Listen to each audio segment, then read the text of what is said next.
इस चैप्टर में real nature of matter and radiations, इस चैप्टर में हम लोगों ने फर्स्ट टॉपिक कल डिस्कस किए थे photo electric effect. Photo electric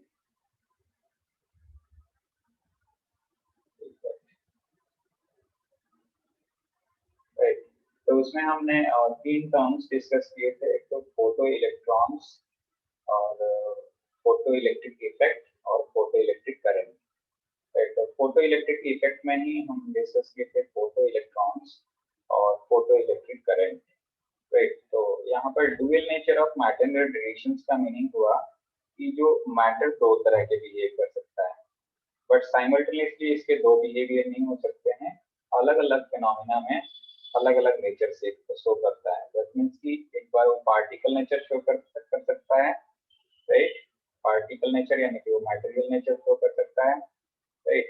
और दूसरे टाइम वो वेव नेचर शो करेगा। उसी तरह से हम रेडिएशन को भी कह सकते हैं। ये रेडिएशन के केसेस में है, तो अगर रेडिएशन के केसेस में हम अगर इस तरह से कह रहे हैं तो वो मटेरियल के नेचर में भी इस तरह से हम ये बातें कह सकते हैं कि जो रेडिएशन है वो पार्टिकल नेचर भी शो कर सकता है और वेव नेचर भी शो कर सकता है, राइट। बट साइमल्टेनियसली ये दोनों फिनोमेना शो नहीं कर सकते हैं, पार्टिकल और वेव नेचर दोनों नहीं शो कर सकते। तो इनको स्टडी करने के लिए particular experimental effect, experimental arrangement है, एक्सपेरिमेंट्स है, जिससे कि ये कंफर्म होता है कि अच्छा जी ये मैटर है तो मैटर पार्टिकल नेचर शो करेगा, इस एक्सपेरिमेंट से वो वेव नेचर शो करेगा, राइट। तो यहाँ पर हम लोग डिस्कस करने जा रहे हैं कि ऐसे तीन एक्सपेरिमेंट्स, तीन इफेक्ट हैं, तीन तरह के फिनोमिना हैं जिससे ये कंफर्म होता है कि जो मैटर का इवन रेडिएशन का जो नेचर है that is particle nature, right. तो first is photo electric effect, right, and second one is Compton effect. ये photo electric effect and second वाला is Compton effect, right, and third one is peer production, peer production, right, peer production। तो तीन phenomena होंगे। कोई भी electromagnetic radiation अगर किसी material से अगर इंटरेक्ट करता है, किसी मटेरियल पार्टिकल से मटेरियल से इंटरेक्ट करता है, तो ये तीन फिनोमेना जो है फोटो इलेक्ट्रिक हो सकते हैं, कॉम्पन इफेक्ट हो सकता है और पेयर प्रोडक्शन हो सकता है। तो हमारे सिलेबस में केवल फोटो इलेक्ट्रिक इफेक्ट है, बहुत ही सिंपल। इसको मैं डिस्कस कर दूं यहाँ पर। What is photo electric effect, right. तो फोटो इलेक्ट्रिक इफेक्ट यहाँ पर देख सकते हैं कि फोटो लिखा है और यहाँ पर इलेक्ट्रिक टर्म है। ये दो टर्म है। फोटो मीन्स एक फोटोन हो गया, फोटोन मीन्स लाइट हो गया, लाइट, राइट। और उस फोटोन की वजह से अगर कहीं इलेक्ट्रिसिटी अगर जनरेट होती है, इलेक्ट्रिक करंट जनरेट होता है, तो उस टाइप के फिनोमेना को हम कहते हैं फोटो इलेक्ट्रिक इफेक्ट, राइट। तो ये तो समझने वाली बात हो गई। But basically what is the concept behind the photoelectric effect? When a particular radiations of suitable frequency incident on a metal surface, then the electron emitted from the metal surface. This phenomena is called photoelectric effect. Emission of electrons from the metal surface is called photoelectric effect, right. The electron emitted in this process is called photoelectrons, and the current in this effect in this phenomena is called photoelectric current, right. क्योंकि कहीं भी अगर electron emit होगा किसी भी metallic surface से, तो उस सॉलिड में प्रोपेगेट होगा, प्रोपेगेट करेगा, मोशन करेगा, दैट मींस कि उससे सॉलिड के इनसाइड में करंट जनरेट हो जाएगा, and that current is called photoelectric current. और that electron emitted in the photoelectric effect that is called photoelectrons, right, and the emission of electrons from the metal surface is called photoelectric effect, right। तो उसी से related हमें laws पढ़ने हैं कि उस photo electric emission के laws क्या है। ये बहुत ही इंपॉर्टेंट है। यहाँ पर हम 4 लॉज डिस्कस करेंगे, राइट। तो इसको बहुत ही कंसंट्रेट करके समझते हैं। फॉर ए गिवन मेटल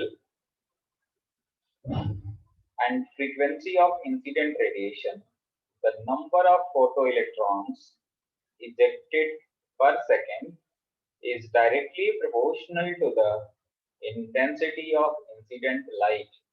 इसको कैसे समझेंगे कि मान लीजिए कि ये कोई मेटल सरफेस है, इस मेटल सरफेस पे कोई लाइट इंसिडेंट कर रही है और इससे जो इलेक्ट्रॉन इमिट हो रहे हैं, अब इलेक्ट्रॉन ऐसा नहीं कि इलेक्ट्रॉन इधर बाहर आ जा रहे हैं, इलेक्ट्रॉन इससे इमिट हो रहे हैं इसमें सॉलिड के इनसाइड में मेटालिक शीट गलो मेटालिक सब्सटेंसेस के मेटल सरफेस में जो इलेक्ट्रॉन इमिट हो रहे हैं, that is depend upon that photoelectron is depend upon the intensity of the incident light. इस इंसिडेंट लाइट की इंटेंसिटी कितनी है उस पे डिपेंड करेगा कि ये इलेक्ट्रॉन ये फोटॉन्स कितने इमिट होंगे, राइट? दैट मींस कि the number of photons ejected पर second, the number of photons ejected per second is directly proportional to the intensity of the incident light. इसको जस्ट समझने के लिए आप क्या कर सकते हैं कि मान लीजिए कि number of ejected photo electron है ना, इसको हम n से रिप्रेजेंट कर दिए। इसको जस्ट समझने के लिए इस बात को मैंने कह दिया कि the number of ejected photo electrons is directly proportional to the incident intensity of incident light. अगर हमने इंटेंसिटी को I से रिप्रेजेंट कर दिया और इंसिडेंट के लिए एक सबस्क्रिप्ट स्मॉल i यूज कर लिया तो ये हम II लिख सकते हैं, राइट? दैट मींस कि any electrons, number of electrons, photoelectrons is directly proportional to the intensity of incident light, right? तो ये आप ध्यान रखिएगा, ये first term, right? Second thing is for a given metal, there exists a certain minimum frequency of the incident radiation below which no emission of photoelectrons takes place. This is called threshold frequency. ये अलग से आपको definition पूछा जाएगा कि what do you mean by threshold frequency. अगर, क्योंकि देखिए एनर्जी का फॉर्मूला होता है E is equal to H nu, किसी भी फोटोन की एनर्जी का फॉर्मूला होता है E is equal to H nu. H Planck constant होता है, न्यू उसकी फ्रीक्वेंसी होगी, E उसका एनर्जी हो जाएगा, right? And that is integral multiple of integral multiple, that means वो क्वांटाइज्ड होते हैं। तो इसका क्या सिग्निफिकेंस कि ये जो फोटो इलेक्ट्रॉन्स इमिट हो रहे हैं किसी भी मेटालिक सरफेस पे, जब लाइट इंसिडेंट हो रही है, फोटोन इंसिडेंट हो रहा है तो इलेक्ट्रॉन इमिट हो रही है उस मेटालिक सरफेस से, तो ये तभी होगा जब उसकी फ्रीक्वेंसी एक मिनिमम फ्रीक्वेंसी, मतलब एक पार्टिकुलर फ्रीक्वेंसी अगर होगी तभी वो एक उससे इजेक्ट होगा। अगर उस मिनिमम फ्रीक्वेंसी से कम हो जाएगा तो वो फोटॉन्स उससे इजेक्ट आउट नहीं होंगे। That means the minimum frequency required to eject out the electron from the metal surface is called threshold frequency, right? The minimum frequency that is required to eject out the electron from the metal surface, that is called threshold frequency, right? कि वो minimum से minimum frequency की, अगर वो minimum frequency का light यानी radiation अगर energy incident हो रही है तो यानी कि ये अगर मान लो कि ये थ्रेशोल्ड फ्रीक्वेंसी है, इसको हम आगे डिफरेंट साइन से रिप्रेजेंट करेंगे, तो अगर उस मिनिमम उतना, मतलब अगर फ्रीक्वेंसी का कोई फोटोन इंसिडेंट हो रहा है, दैट मींस उस एनर्जी का पार्टिकुलर फोटोन इंसिडेंट हो रहा है जिससे कि इलेक्ट्रॉन इमिट हो जाए, तो उसको हम कहेंगे थ्रेशोल्ड फ्रीक्वेंसी। अगर उससे कम यानी कि उस मिनिमम से भी कम हो जाए और भी मिनिमम हो जाए तो उसको कहेंगे कि उस केस में फोटोन इमिट नहीं होगा, there is no photoelectric, there will be no photoelectric effect, right? Third discuss करते हैं।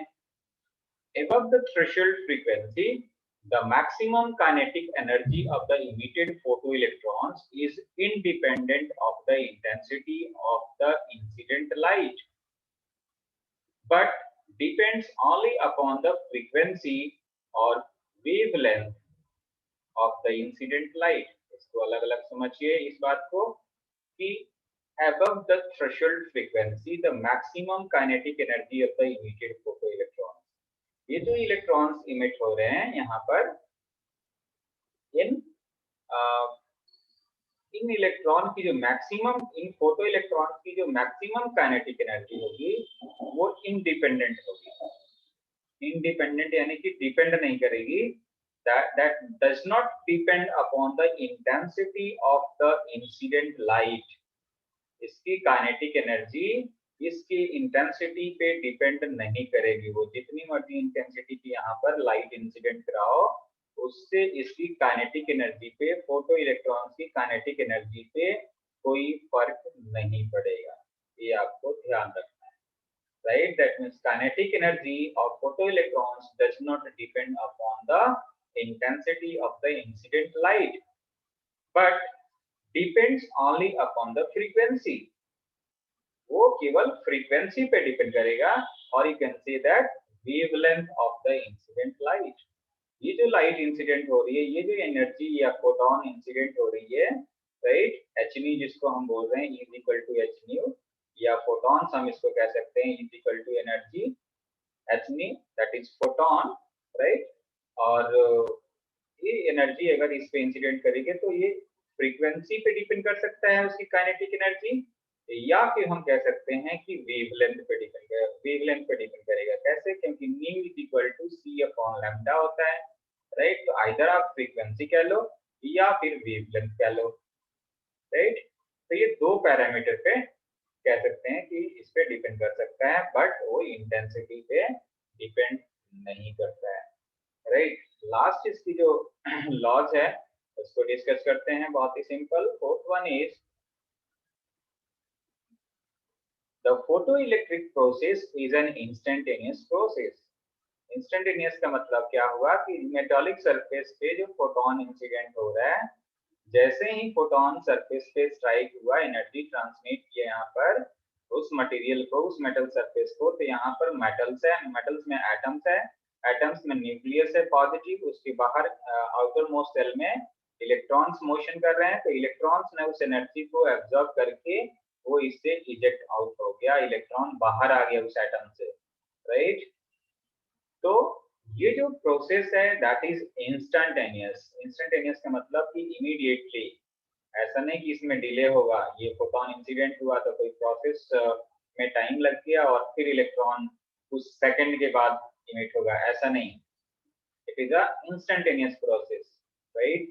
कि इधर अगर आपने लाइट इंसिडेंट कराया तो आप इसको मेजर कर सकते हैं कि इधर करंट फ्लो करना स्टार्ट होता है, right. So this is the laws of these are the laws of photoelectric emission, right। अब बहुत ही important, जैसे कि हम लोगों ने डिस्कस किए थे प्रीवियस लेक्चर में, कि हॉलविच ने इसको एक्सप्लेन किए इस फिनोमेना को। हॉलविच साइंटिस्ट थे, HALWCH, हॉलविच, ये था।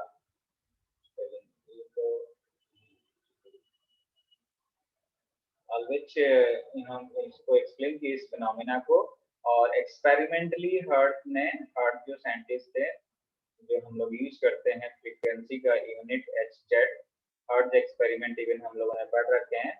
तो हर्ट्ज ने इसको एक्सपेरिमेंटली इस फोटो इलेक्ट्रिक इफेक्ट को एक्सप्लेन किए, और उसके सबसे बाद जो सबसे लास्ट में जो एक्सप्लेन किए इसको theoretically, that was Albert Einstein, right. And theoretically इसको एक्सप्लेन किए कि कैसे क्या होता है ये फिनोमेना फोटो इलेक्ट्रिक इफेक्ट, और फोटो इलेक्ट्रिक इक्वेशंस प्रोवाइड किए, मैथमेटिकल ट्रीटमेंट प्रोवाइड किए, right. So according to, now next thing is Einstein photoelectric equation। ये बहुत ही important derivation हम लोग करने जा रहे हैं। ये derivation आते ही आता है एग्जामिनेशन में, तो इसको क्या करेंगे आप लोग? Einstein photoelectric equation। So according to Planck's quantum theory, light radiations consist of tiny packets of energy, and that is called quanta, right? That is called quanta। तो ये बहुत ही important definition है यहाँ पर। प्लैंक्स साइंटिस्ट थे जो आप use करते हैं ना, प्लैंक कांस्टेंट H, राइट। तो इवन जर्मनी में इनके नाम से एक इंस्टीट्यूट भी है, जर्मन फिजिसिस्ट हैं, राइट। तो प्लैंक्स ने क्वांटम फिजिक्स है, क्वांटम फिजिक्स में प्लैंक्स ने एक थ्योरी प्रोवाइड की है, that theory was light radiations.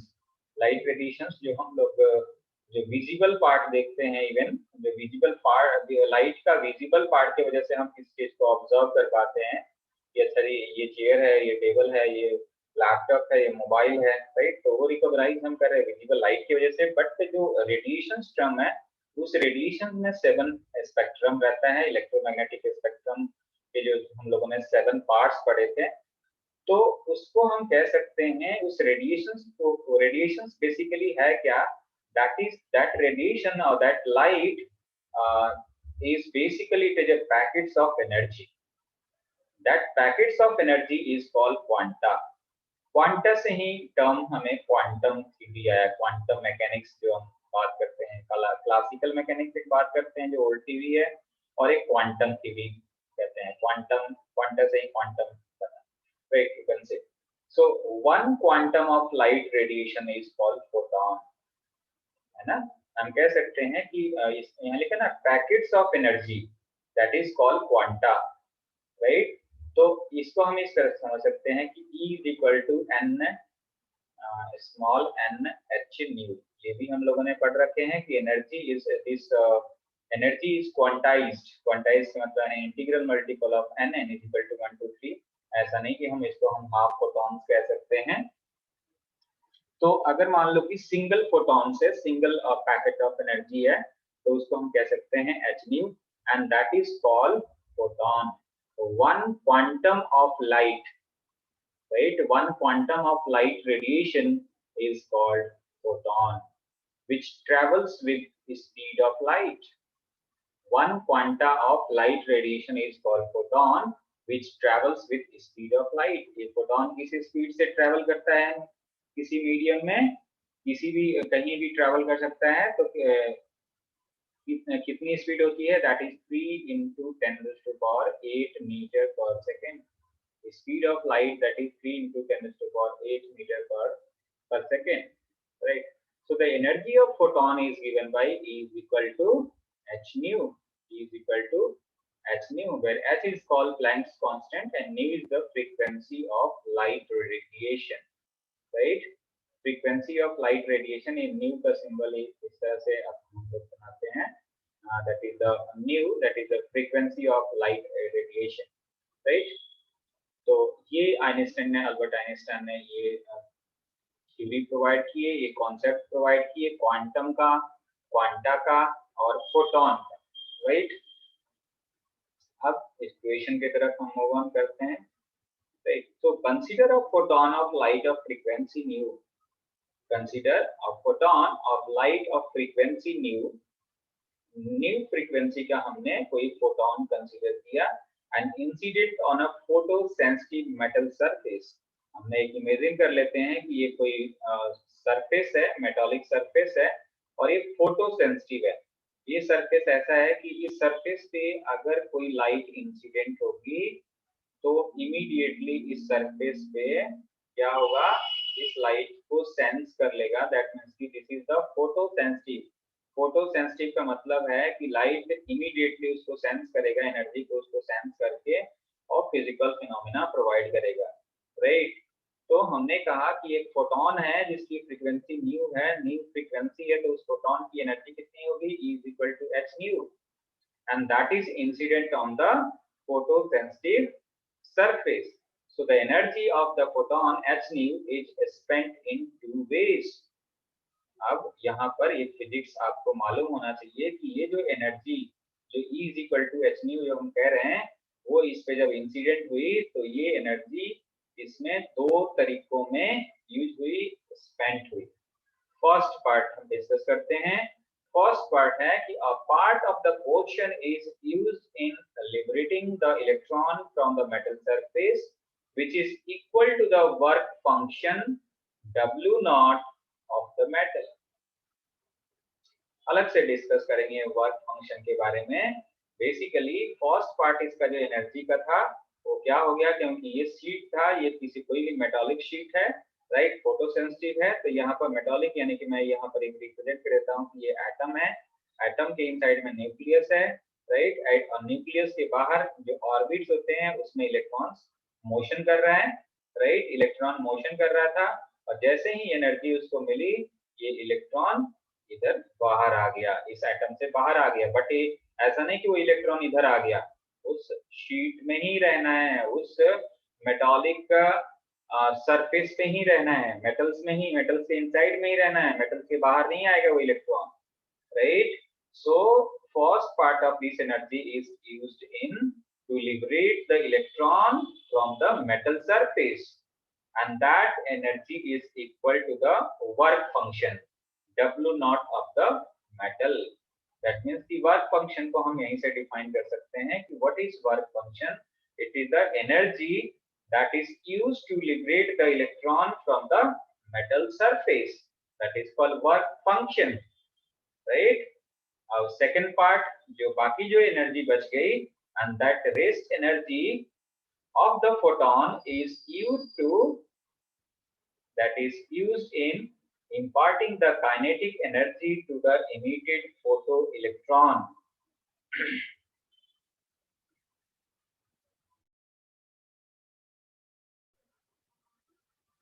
So the second part is the rest of the energy of the photon is used in imparting the kinetic energy to the emitted photoelectron. जो ये electron emit हो रहा है, बाकी energy उसकी kinetic energy में use हो जानी है. यानी कि first half is used in work function and second one is kinetic energy. यानी कि दो फॉर्म हो गए, work function and kinetic energy, right?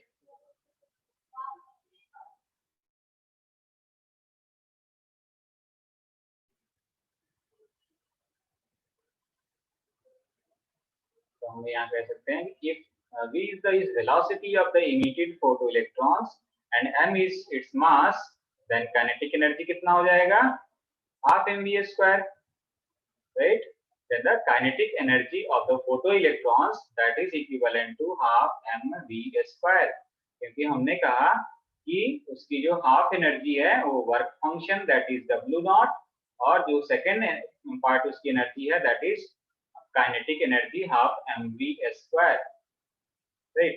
तो वही लिखा है कि kinetic energy of photon that is half mv square. तो जो एनर्जी है वो दो पार्ट में डिस्ट्रीब्यूट हो गई. First to liberate the electron from the metal surface, that is called work function, and second thing, remaining energy that is used to in that remaining energy imparted to accelerate that electron, right? उस electron की kinetic energy में convert हो जाती है, right? That is half mv square. So h nu is equal to w naught plus half mv square. So half mv square is equal to, we can write h nu minus w naught. That is the Einstein photoelectric equation. This is the relation how the incident energy are used in the photoelectric effect. What are the various ways in which incident energy is used in photoelectric emission? यहाँ पर detail में explanation है. If the incident photon is the threshold frequency nu naught, अभी हम लोगों ने discuss किए थे कि मिनिमम से मिनिमम फ्रीक्वेंसी को हम कहते हैं न्यू नॉट. अगर इससे कम हो जाएगा तो फोटो इलेक्ट्रिक इफेक्ट नहीं होगा. एटलीस्ट इतना तो होना ही चाहिए. This new naught is called threshold frequency, right? If the incident photon is of the threshold frequency new not, यानी कि जो फोटोन इंसिडेंट हो रहा है, जो लाइट इंसिडेंट हो रही है, E is equal to at least उसकी एनर्जी कितनी होना चाहिए? E is equal to h nu naught. Nu naught यहाँ पर क्या है? Threshold frequency. Then the incident photon of energy h nu naught is just sufficient to eject the electrons from the metal surface without imparting it any kinetic energy. Hence, h nu naught must be equal to work function w naught of the metal. हमने कहा कि ये इतना energy है, new not इतनी frequency है कि केवल मतलब थ्रेशोल्ड फ्रीक्वेंसी है. थ्रेशोल्ड फ्रीक्वेंसी दैट मींस की minimum energy to eject out the electron from the metal surface. That means कि अब उसके पास इतनी एनर्जी और नहीं है कि वो इलेक्ट्रॉन को काइनेटिक एनर्जी भी इंपार्ट करे, राइट? तो केवल इतनी उसके पास एनर्जी है कि उस इलेक्ट्रॉन को उस मेटल सरफेस से इजेक्ट आउट कर सकता है. दैट मींस ये एनर्जी किसके इक्विवेलेंट होना चाहिए? That energy must be equivalent to work function h nu naught. w naught is equal to h nu naught, right? तो यहाँ पर हम इसकी वैल्यू सब्स्टिट्यूट कर देंगे तो हमारे पास एक और इक्वेशन आ जाएगा, राइट? तो यही यहाँ पर लिखा है H nu naught is equal to W naught. तो ऊपर वाले इक्वेशन में हमने half M V square is equal to H nu minus H nu naught, H common कर लिया, that is equivalent, H common करके तो न्यू माइनस न्यू नॉट हो गया, and this one is kinetic energy. तो kinetic energy is equal to H with in bracket nu minus nu naught.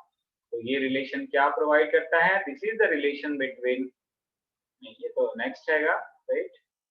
तो ये हमारे पास काइनेटिक एनर्जी और threshold frequency, right, threshold frequency flying constant के बीच में हमारे पास ये रिलेशन ड्राइव हो गया, and that is the Einstein photo electric equation, right.